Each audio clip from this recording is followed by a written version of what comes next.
Good morning, everyone. A very warm welcome to everyone present here for a national level webinar on the topic Growth Mindset, a Blueprint for a Better Self. Today, we have with us Dr. Malini N. Hebar, HOD of English, St. Agnes Center for PG Studies and Research. We welcome you, ma'am. Now, I request Dr. Jayalakshmi from Sri Mahavira College, Mudbidre, to welcome the gathering.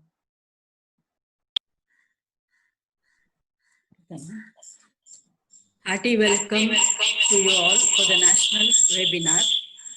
COVID-19 has disturbed the lifestyle of the people in the entire world.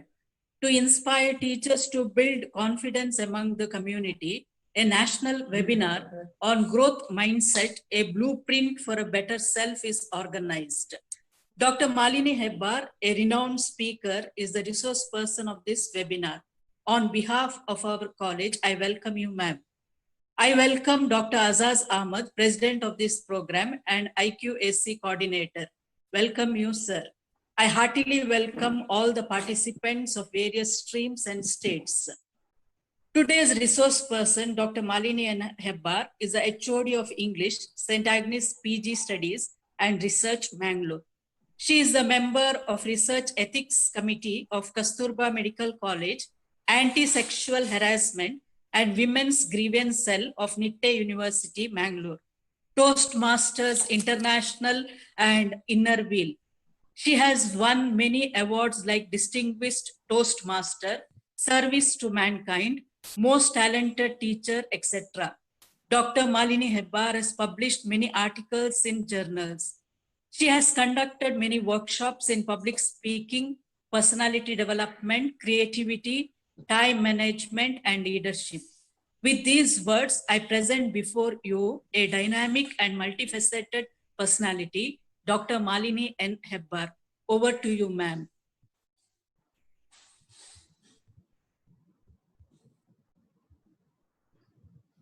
Good morning, participants from all over the nation.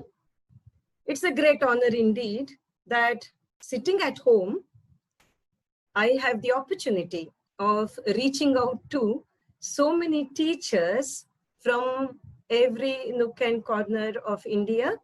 The organizers have told me that there have been 700 registrations. Of course, as of now, I think we are yet to cross 200, but whatever it is, even 200 is a sizable number. And it's a great honor to be with all of you. And I must say that it was a privilege to share the invitation space, though not the virtual space, with the Honorable Shri Abhay Chandra Jain. And I remain deeply indebted to Mahavira College, Mudbidre, especially to Principal Professor H.E. Dixit, IQAC Convener Dr. Azaz Ahmad, and Organizing Secretary Dr. Jayalakshmi. I must make a special mention of Dr. Praveen, who has been constantly in touch with me to see that I prepare myself and I also log in at the right time and make no mistakes. So that shows the organizational capacity of all of you. And I think it is Akshita who is going to help me with my presentation this morning. Now, when I looked at the chat box, I saw many writing, good morning, good morning. Probably the irony of the situation is that even when we say good morning, we do not really know how good the morning is going to be. However, for me, the morning has begun very well with the no-nonsense introduction given to me. Thank you very much for that brief but effective introduction given to me, and thank you for picking on the right things that would interest the teaching community in my profile. Thank you very much for that. Now, as I said, when we say good morning, we do not know whether we will receive news of things not being that good at all, whether we are in for shocking bits of news about COVID and about many other things. That is why probably it's now more than ever that we, all those who belong to the teaching fraternity of India, will have to come together to see that we retain the mental well-being of the whole nation, because we are in constant touch with the youth of India. So my presentation on growth mindset will have two focal points: teachers themselves. Is it possible for us also to have the spirit of growth mindset when we are in the thick of this pandemic, and whether we can try in our own ways to infuse the essence of growth mindset into the mind of our students. So I will be taking this two-pronged approach to the idea of growth mindset. And even when I say that we have as our focal point our students, we should have ourselves as the point of focus. Because if we want to be agents of change, then first of all, we must have the spirit of growth mindset. Now, what is this growth mindset all about? Of course, this is not my original idea. I have taken the idea from Carol Dweck, and I would like to now share my screen to talk about the growth mindset, because many of the points that I'm talking about will be from Carol Dweck's idea of growth mindset. Let me also say that it's not a very new concept. Akshata, is my screen visible? Have Yes, I shared? ma'am. Yes, ma'am. Yes, ma'am. It's visible, All ma'am. right. Thank you for that.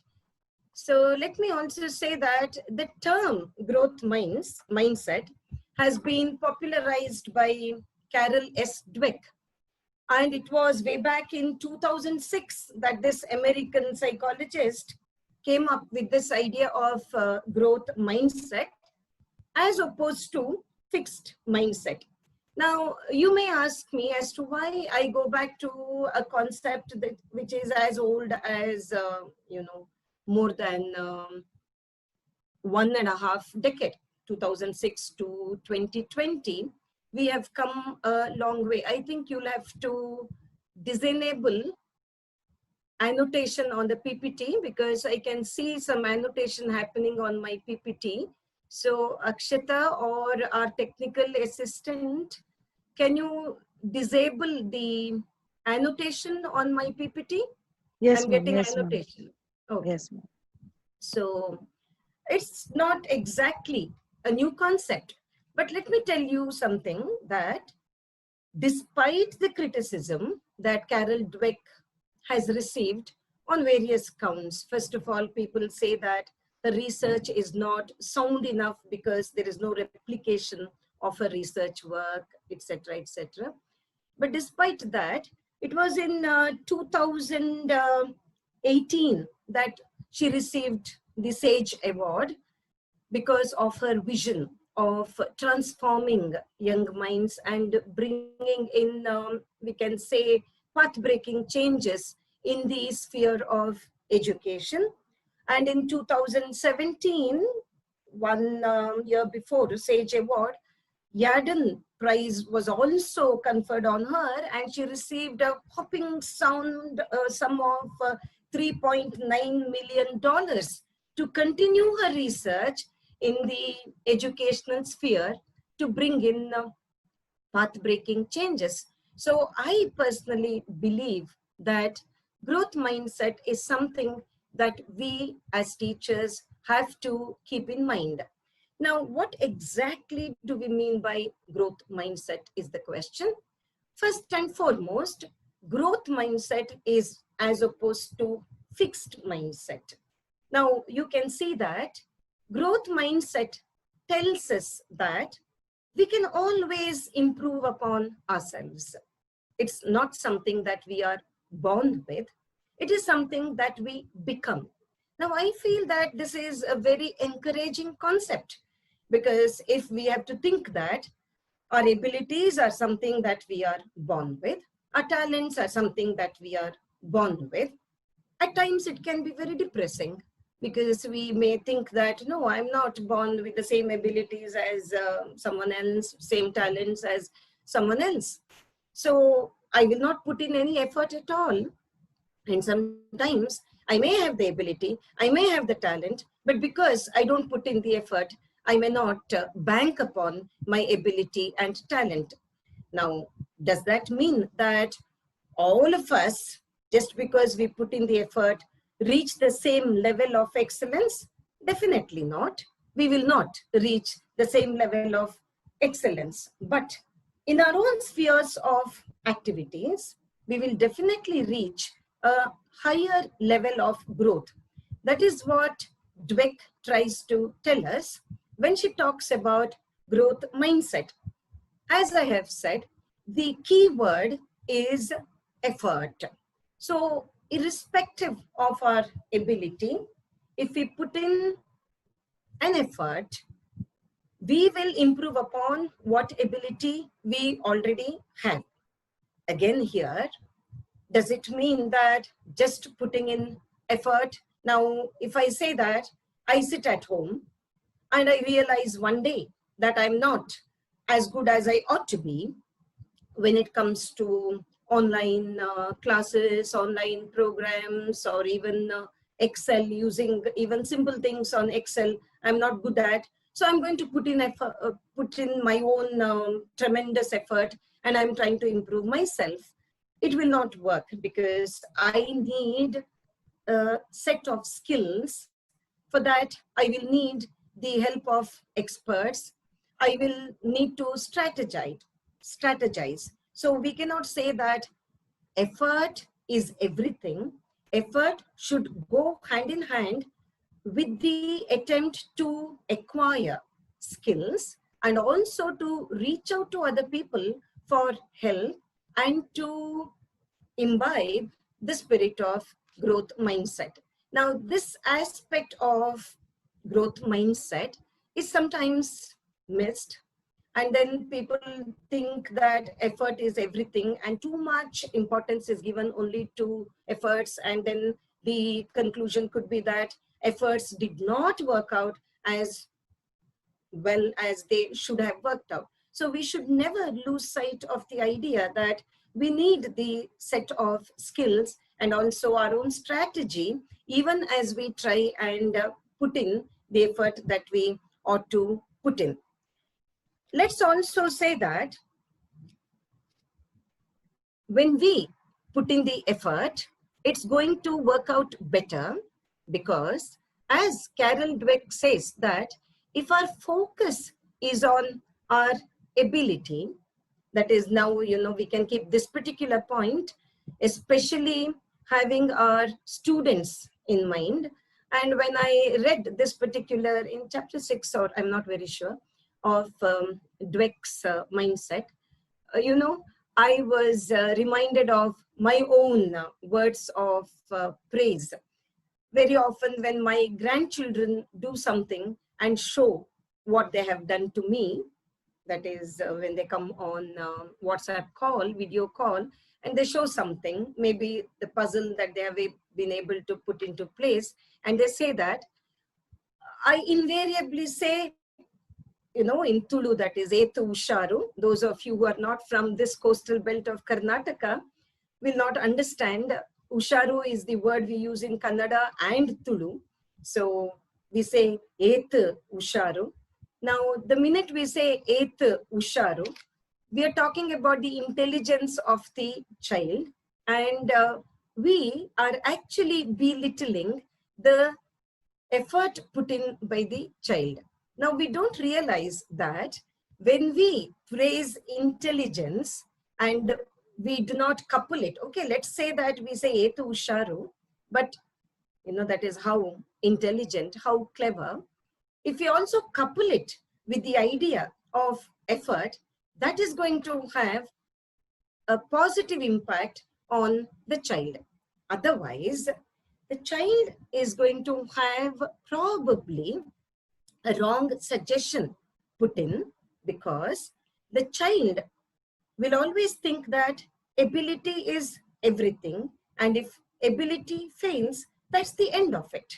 But if we say effort matters, even when ability fails, the child will always be able to tell itself, since it's a child, I'll say itself, that the child can put in more effort, even if something has not come up to the level, to the desired level of excellence. That is why we must always make the child realize that success is the tip of the iceberg. Now, this is a very nice concept, I must say, meaningful concept that a Canadian teacher, Sylvia Duckworth, came up with. Now, she says that when we look at highly successful people, we are looking at only the tip of the iceberg. We see them only as successful people. But we do not know that underneath there is the huger part of the iceberg, and that iceberg, part of the iceberg, shows that all these people had struggled, and they have struggled, but they have coupled their struggle with dedication, hard work, discipline, and in the bargain, they had their own share of disappointment. They had to make their own share of sacrifice. They had their own share of failures too. The catchword is actually failure. We must realize before we look at the tip of the iceberg that this iceberg of success is after many failures.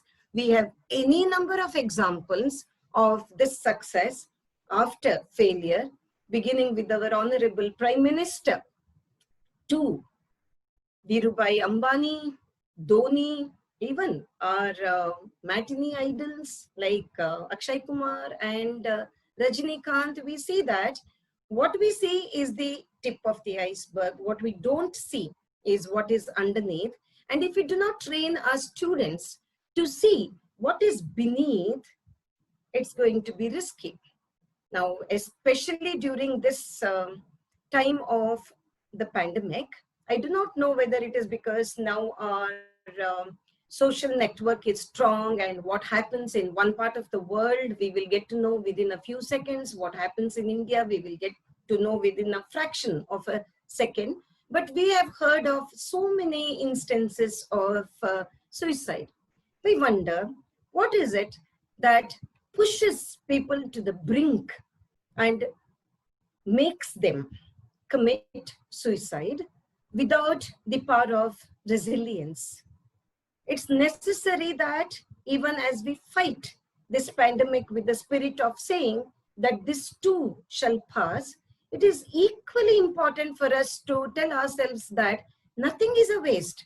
Right now, we face difficulties, but probably there is some purpose, let me say, or something that is beyond our sphere of knowledge. Everything has its own positive outcome. Let's say that nothing goes to waste and this too shall pass. That kind of resilience people do not have when they have this fixed mindset and are unable to look at failure, to use a cliche, as the stepping stone to success. Of course, when it comes to failure, I think all of us know that failure is a stepping stone to success, but we must look at it as information. That's what Dweck says again.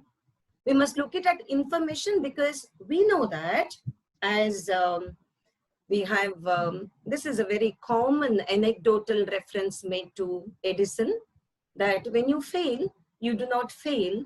You know that these are the ways in which we know that things will not work. So this is a commonly cited example of Edison, that when we fail, we must know that we have successfully found ways that will not work. So let's not take it as failure. Now, this is one strong message that we have to give to our youth so that they have the power of resilience when they have to face the difficulties of life, not necessarily only during the pandemic, but even otherwise. Because you see, I can see our youth falling more and more praise to the idea of affluenza, what is called affluenza. It's pun upon the word influenza. Just as influenza is fast spreading, affluenza is also fast spreading. And what is this affluenza? This affluenza is, you know, your idea, the idea of our youngsters mostly, that we can be affluent within the snap of our finger, because we see people around us enjoying a lot of affluence and wealth and riches and so-called happiness attached to money. So there is a kind of impatience that we have to acquire this kind of wealth, this kind of fame, this kind of name. So we are all falling praise to what is called affluenza, and especially our youth. Hard work is hardly thought of. Now let's also remember what Malcolm Gladwell says in his book Outliers. He says that the secret of a genius is that that genius would have put in 10,000 hours of work. Of course, Malcolm Gladwell has been questioned on this, and again he has been criticized, saying that this is not sound research. But whatever it is, all of us know that when we try hard, we have success. As they say, fun comes before work only in a dictionary. It doesn't happen in real life.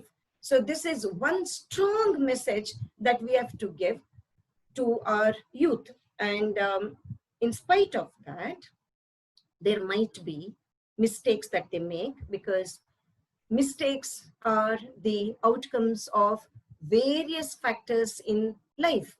So just as we train our youth and ourselves, probably, it's not that we have to always think only of our students. We can think of ourselves also, because many of us find it very difficult to accept our failure, to accept our mistakes. So let's tell ourselves that when we make mistakes, okay, we have made mistakes. We will learn from our mistakes, because as the saying goes, making mistakes is much, much, much better than faking perfections.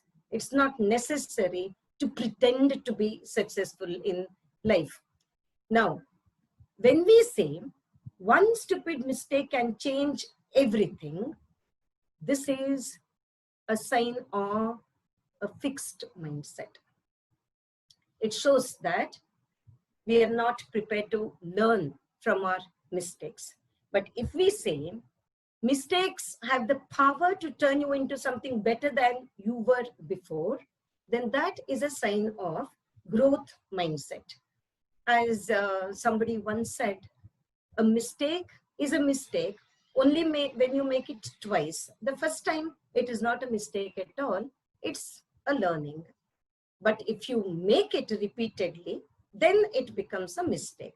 So let's now look into the anatomy of mistakes. Now, what are the different types of mistakes that all of us make? And do these mistakes give us the opportunity to learn? Now, they say that there are these 4 types of mistakes. Now, mistakes that are called aha moment mistakes, mistakes that are called stretch mistakes, mistakes that are called sloppy mistakes, and mistakes that are called high stakes mistakes. I know that for many of you, these concepts might be common concepts. Maybe you all are already aware of this. But let me share my own examples of what I have learned by these different types of mistakes, and what is the scope of learning that each one of us has when we make these different types of mistakes. Now, when it comes to aha mistakes, it says low on intentionality, high on learning. Now, what is meant by this is that when that mistake is made, we are not aware that it's a mistake. All right. Only after the action is over, we realize that we made that mistake. But when we realize that we made that mistake, we have the scope to learn from that mistake, and we have the scope of not repeating that mistake. Now, I have put this image because I remember reading once in Reader's Digest about a man who looked at another man who was struggling to put a piece of furniture out of a truckload of furniture. Now, this man was a kind-hearted person, so he wanted to help the other man. So he went there, he went close to the truck, and he started pulling the furniture out. Now, it went on for a couple of minutes when this man realized that he was not able to pull it out at all. And when he looked at the other man, he also realized that instead of helping him to pull the piece of furniture out, the other person was trying to pull it in. Now, it was at that point of time that this man realized that actually the man needed help to pull the furniture in and not to push it out. Now, it was the mistake this kindred spirit had made because of misinterpreting the action. Now, here he will then realize that it is always better to check it out when you see that a person is in need of something. It's always better to find out from the person whether the person needs that kind of help or not. I remember in my own case, once I dropped my sister at the bus stop, and it was the wee hours of the day, something like 5:30. And I was driving back, and I saw one of my acquaintances walking. And quite stupid of me, but sometimes mind does not work. I stopped the car, thinking that this person was walking and I would be a good Samaritan and asked the person whether the person needed a lift. So I stopped the car and asked the person whether I should drop him somewhere. And then he said, no, I'm on my morning walk. Now I felt quite stupid when I made that mistake. And I realized that my common sense should have prevailed, and I should have known that at that time of the day, it would be nothing but a morning walk. We all keep making mistakes, but this aha kind of mistake will give us the scope to learn from our mistake. One more example again was when I saw blue ink mark on my white attire. And no matter how hard I tried, I used the stain remover, everything, that blue ink mark wouldn't go. So I said to myself, Eureka. I thought I had a bright moment of epiphany, enlightenment. So I used the whitener, the ink whitener, and I put it on the ink mark thinking the whitener would conceal the ink mark. But actually the whitener made huge white circles on my fabric, and I realized that the whitener should never be used on the fabric. So these are the types of aha mistakes that we make. Low on intentionality, when we make the mistake, we don't know that we are making the mistake. That is what is meant by low on intentionality. High on learning, because in retrospect, we can look at our own action and we can learn from the mistake that we have made. Now, the next type of mistake is actually the stretch mistake.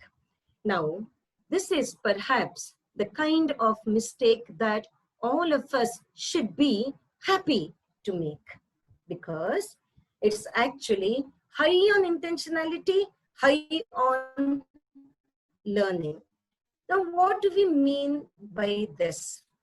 Now, by stretch mistakes, we mean to say that we are moving away from our comfort zone, from our area of expertise. And we know that when we do that, we might end up making mistakes. But we are mentally prepared for that mistake. and we are also all set to learn from those mistakes and improve ourselves. That is why stretch mistakes are the best kind of mistakes that we perhaps accept and are happy to bring upon ourselves if it is inevitable. It's not that every time that you stretch, every time that you try out something new, you must end up making mistakes. You might succeed without making mistakes, but supposing you end up making mistakes, you have the terrific chance of learning from those mistakes. So high on intentionality, high on learning. That is why we must know that we must push ourselves outside our comfort zone. Unless we do that, we will never improve. That is why even among our students, if we feel that somebody has made a mistake, but it is actually a stretch mistake, let's encourage that person instead of being very critical of the mistake that the person has made, because the learning, the scope for learning is also very high when people make these mistakes. Now, one thing that we have to be careful about, stretch mistakes, that is, stretch mistakes can also turn out to be probably disastrous or probably complete failures if we do not realize what is called the zone of proximal development, ZPD. That is, what is it that we can do with some help? Now, there are things that I can do on my own. There are things that I cannot do on my own. So that falls under the circle of ZPD. So my focus should be on that ZPD. Now, probably I know that I can learn how to use, let me say, Excel sheet to work out my own income tax, which till now I have never done. But just the other day we had a course and we were taught how to use the pivot table and all that. So maybe I want to learn as to how to calculate my own income tax, and with the help of the staff members, the faculty members of my computer science department, I can upgrade my knowledge and I can say that I improve myself and I try this out. But then, if I say that my husband needn't go to the auditor because I have learned something of Excel, so I'm going to learn the whole thing about income tax, and I'm going to see that my company needn't have an auditor at all, that would not come under ZP development, because I should be aware of my limitations. I should be aware of my limitations of knowing what is possible for me and what is not possible for me, and that takes maturity. If it doesn't, if we do not have that maturity, probably we will not be able to take the failure, the mistake, because the high on intentionality, but it's not going to work as far as learning is concerned. That's the stretch mistake. Now high stakes mistakes, as they say, high on intentionality, low on learning opportunity. In the sense, you see, those who have the spirit of adventure, mountaineering, bungee jumping, all these things, they have the spirit of adventure. But then if things have to go wrong, then they would be catastrophic, and there is no scope of learning from those mistakes simply because things can be catastrophic. So that is high stakes mistake. And many times, even when children are trained rigorously to take part in competitions, contests, many reality shows and all that. So again, it's the kind of high stake mistakes. In fact, it's low on learning opportunity because it's more of performance. So probably one can try and turn this into a stretch mistake and say, I made this mistake when I performed, so I should not be making this mistake when I perform next. Probably yes, but then it comes under more of performance category rather than actually the stretch mistake category. Now, the last and something that all of us have to avoid and we can easily avoid is what is known as sloppy mistakes.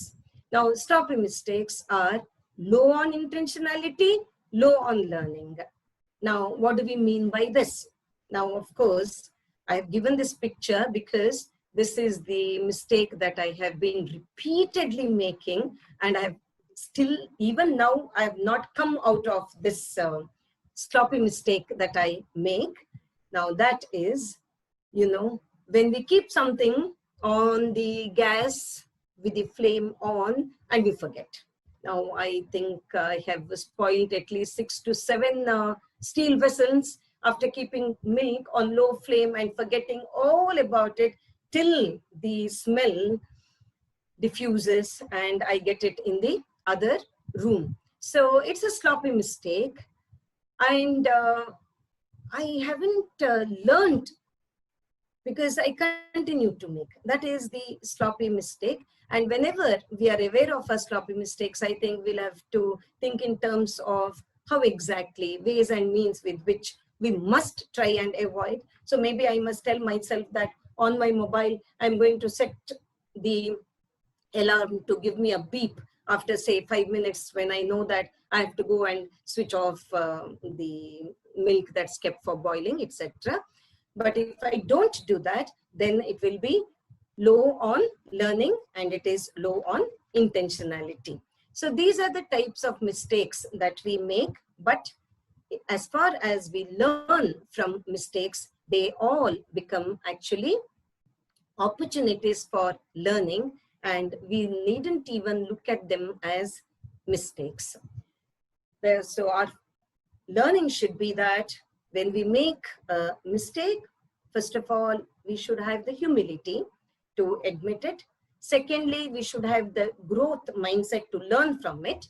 And we must come out of the fixed mindset and not repeat it by taking this as the learning opportunity. So you can summarize the fixed mindset and growth mindset in this manner. The screen is in front of you and we have already, I'm just looking at the time that is given to me.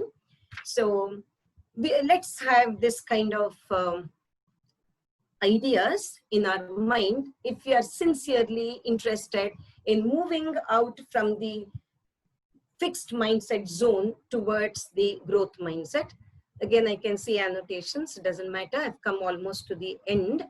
Now, it's equally important for us to indulge in activities that promote growth mindset, beginning with some of the brain teasing activities. It could be the crossword puzzle, it could be the Sudoku, or doing something for your organization in an innovative manner, creative manner, putting your creative ideas to use should be our intention. You know, I have multiple affinities. I'm a Toastmaster, I'm a member of Inner Wheel, I'm in charge of many activities in college. So I keep taking charge of activities. Sometimes the time consumed is disproportionate to the importance of the activity because I get absorbed in that. And sometimes I remain awake till 1, 2, 3. So it might not be good for my health. So sometimes I wonder, what is it that I get out of such activities? But as I said, nothing is a waste, because when it comes to the idea of neuroplasticity, it is said that the brain is like a muscle. And just as for our physical well-being, we have exercises that would tone up our muscle.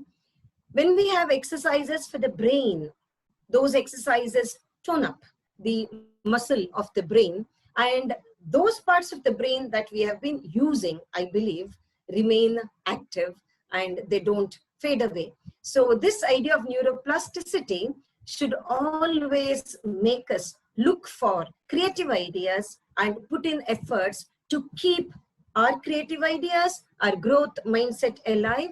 And unfortunately, only 2% of the people try to make use of this inner potential, what is called entelechy.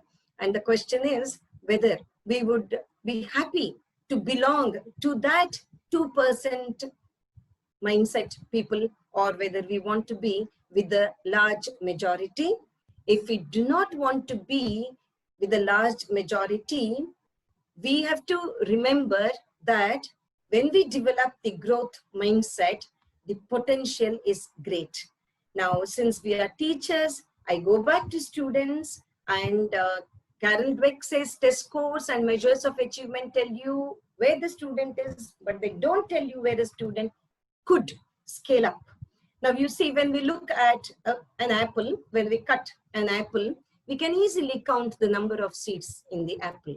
But can we ever say how many apples we will get from those seeds? We will never be able to say. In the same manner, when we have this growth mindset and put in efforts, probably we do not know what is it that we will be able to achieve in our life. And ultimately, growth mindset is the power of saying, not yet. Today, I'm here, but tomorrow I can be at the higher rungs, higher echelons of success. That is why I think even people like us who belong to the older age group tell ourselves that one of the ways of making up for aging is by learning. So for me, this has been a learning experience, that is being with so many of you teachers across the nation. And I'm very happy to be with the 217 participants. I have to exclude myself and say 216 participants across India. And I feel that this has been a real pleasure to be with all of you. And I thank Mahavira College, Mudupidre, for giving me this opportunity. Before I move on to the question answer session, let me tell you that when the invitation went out, the word counselor was used with reference to me. I'm not a counselor. I know nothing about counseling. I'm only an associate professor of English, and these ideas have only been shared with you. I'm not an authority over these ideas. So whatever you have to say by way of sharing, by way of improving, by way of learning, by way of correcting, everything will be accepted by me with humility, and I'll be happy for any sharing that you would want to do. And for that, I will now stop sharing my screen. Thank you very much. Thank you very much, ma'am. Now, it's time for the question and answer session. I would like to ask the participants to drop their questions in the chat box so that we'll repeat the question to the resource person.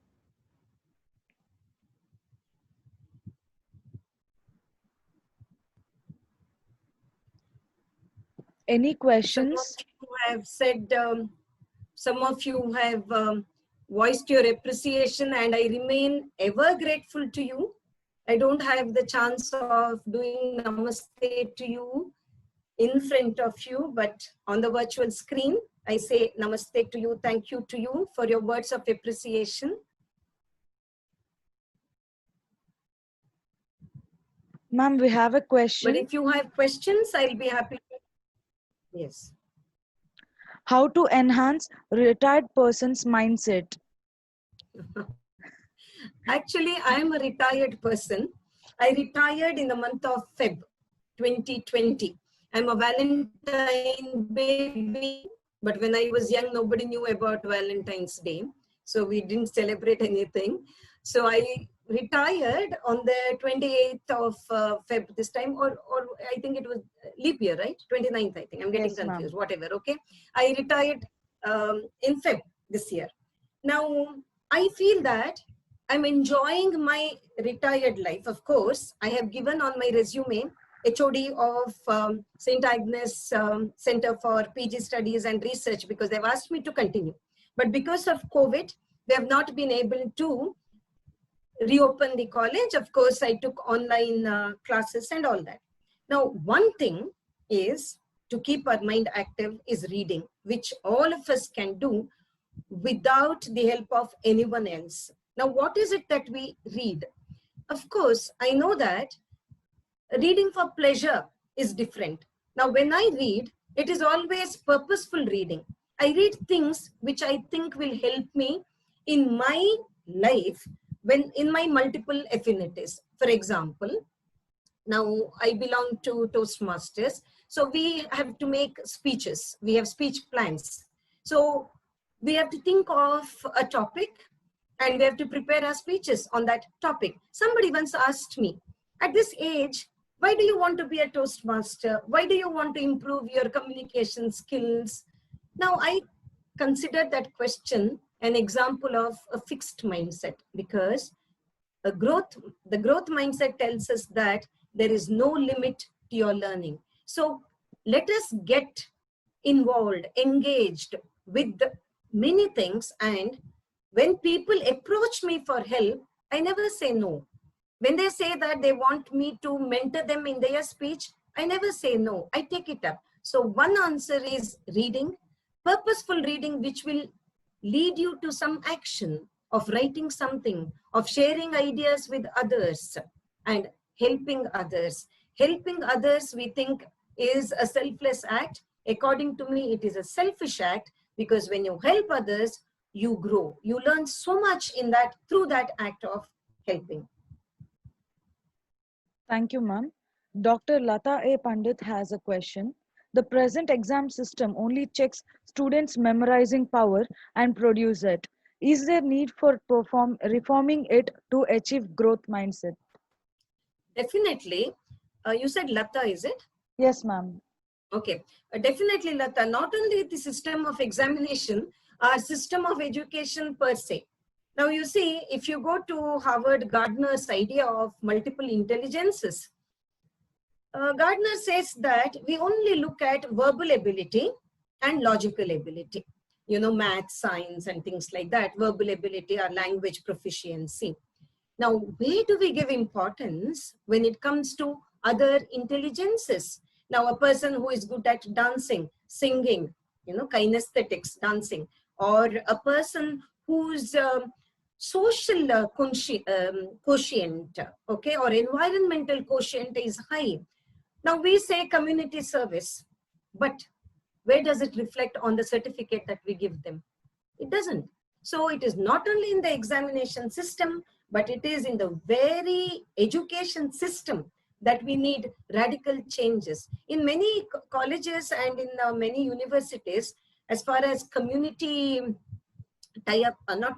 community service is concerned, it has had its importance now, because we make it compulsory for students to go and serve the underprivileged, etc., etc. But then it has not had the kind of importance, significance that it should have had. It is just like an appendage, okay? It comes also. It doesn't become the core. It only becomes. It is in the periphery. It doesn't come to center stage. So there should be a system where students have the scope to get marked for different abilities, and that should be. Now, you see, when it comes to job, they want you to have only 55%, because they want to see how a student is good in team dynamics, in being with other members of his organization. So they do not want you to be brilliant, because ultimately they say, I don't know, I've not put in enough work, but they say when it comes to the ones who reach the top rung of success in in the corporate setup, they're not the ones who have been academically brilliant, but they are the ones who knew how to deal with people. So they were people oriented. So that is why soft skills, all these things should have a lot of importance in our education system. And since the system doesn't do, let us put in our efforts as the agents in this particular system. Thank you, ma'am. We have one more question from Tulsidas. He says, I realize my mistake, but time is not with me. How will I cope up with the present situation? Time is not with me, is it? Yes, ma'am. Time is not with me. So Yes, you mean ma'am. to say that you don't have the time to improve upon yourself? Is that what you're trying to say? I take it as that you say that you do not have the time. I must say that it's a misconception, because isn't time an abstract idea? Now, you see, they say if you want something to be done, give that work to the busiest person and you will get the work done. Because you see, the busiest people are the ones who will never say, I don't have the time. You don't have the time, but you make time. And if you're passionate about something that you want to do, you will always be able to make time. Okay. That is I don't know whether I sound bombastic when I say that, but that is what I have always believed in. And that is what I have exercised in my life. And throughout my life, I have been doing it. I've never said no to any opportunity that came my way. Okay. Now, again, I hope I won't sound vain and proud. Now, this is my webinar in the morning. And in the evening at 4 o'clock, I have one more webinar in which I will be addressing students on presentation and writing skills. Now, this webinar had come first. I had accepted it. And when my faculty member called me and asked me about that webinar, I just asked for the time. So when she said in the evening, I said immediately fine. As far as things don't clash, okay, you have to be very careful about it. I should not be ambitious in saying, okay, this is at 10:30, this is at 12, okay, I will take it up, because this can go forward and this can impinge upon that. There I have to be careful. So we must ensure that one activity does not impinge upon the other activity. As far as I'm sure of that, take the challenge. What's the name of the person? Tulsidas, ma'am. Tulsidas. Tulsidas. So Tulsidas, I don't know your age. If you are the young one, I wish you all the best in saying that I'm 60, and in my life, I have never ever complained that I have not had time. Okay. Thank you, ma'am. Thank you. And we have one more question. How to develop emotional intelligence? How to develop Yes. emotional intelligence? Yes. A very good question, because when we talk about multiple intelligences, again, we say that it is something that can be developed, right? So it's a very good question. Now we talk about emotional quotient, but how do you develop it? Two answers for that. One is a self-test. Now you would have heard of Johari window, right? I always end my presentation with the Johari window, but today I did not do that. If you are not fully aware of this, please Google. It's a beautiful concept. Now, one of the windows of this Johari is what is known as the blind self.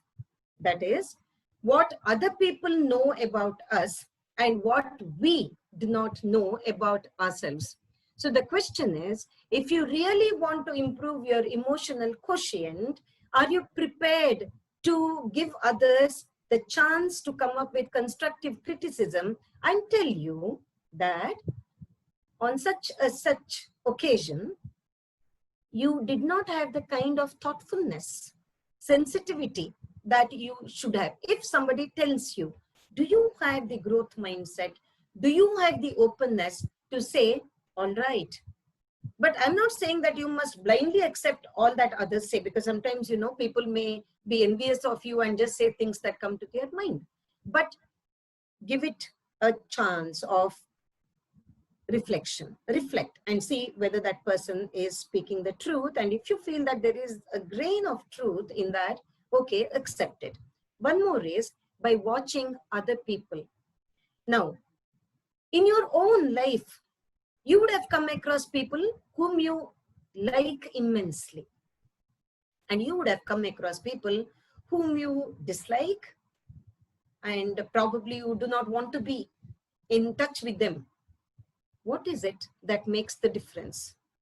And if you really study the person who is likable.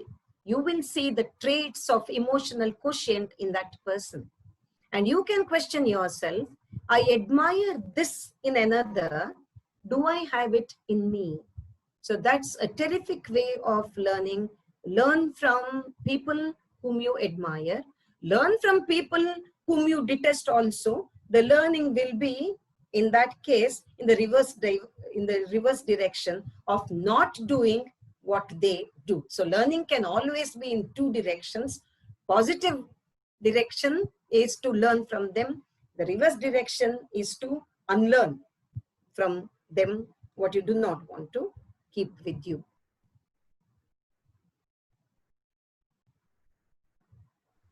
Thank you, ma'am. Ma'am, you'll be answering a last question from Dr. Kavita. She's asking how to make our mind strong. How to make our mind strong. Okay. See, again, a very difficult question. Maybe a counselor would be a better person to answer this question. As I've said, I'm not really a counselor. But you see, empathy. Empathy is when you feel the pain of another as your own. Now, what is the outcome of this empathy?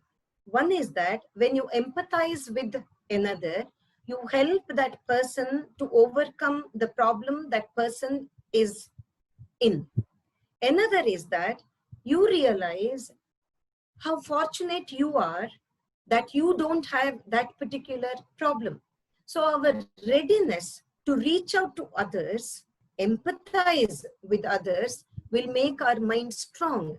Every time that the question comes as to why me, that is one of the questions that we always ask. Why me?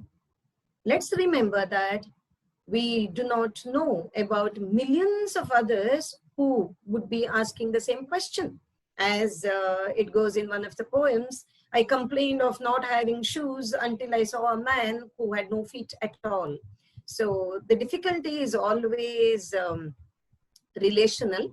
And as far as we tell ourselves that right now, yes, I have this problem, but let me see ways and means with which I overcome this problem. And there is no, one size fits all solution to any problem. Your problem might not be mine, my problem might not be yours, but study the problem, look at the possible solutions, workable solutions. As I have already told you, workable solutions. Solutions which might be ideal solutions, might not be workable, will not help you. So in my sphere of activities, this is what I'm able to do. So I will face my difficulties with resilience, and I will grow, and I will make myself stronger. Thank you, ma'am. So we have come to the end of the program, and it is my honor to render the vote of thanks. On behalf of my college, I would like to thank Mrs. Malini N. Hebar, HOD of English, St. Agnes Center for PG Studies and Research, for giving an excellent coverage on the topic, Growth Mindset, a Blueprint for a Better Self. It was a great pleasure to have you with us, ma'am. Thank you very much. Thank you very much. I once again thank all those who have sent their messages on the chat box, because always the positive stroke helps. You have given me that positive stroke, and by giving me the positive stroke, you have also given me the strength to accept more such invitations. Thank you very much. Thank you, ma'am. I would also like to thank the president of today's program, Dr. Ejaz Ahmed. I would like to thank Principal Professor H. Vikrit for providing us this opportunity. I consider it a privilege to thank all the participants from all over the country, and also participants from other countries like Muscat and Dubai. Last but not the least, I would like to thank all the organizers, managing staff, and the college for giving us this opportunity. Thank you very much. Thank you, Akshata, for being the moderator. Thank you, ma'am. Here's an instruction for the participants. I have put the feedback form link in the chat box. Please do fill the feedback form, and the certificates will be distributed to you after you fill the feedback form. Participants, please note The link for the feedback form is put on the chat box. Please fill the feedback form to receive your certificates. Please fill the feedback form to receive your certificates.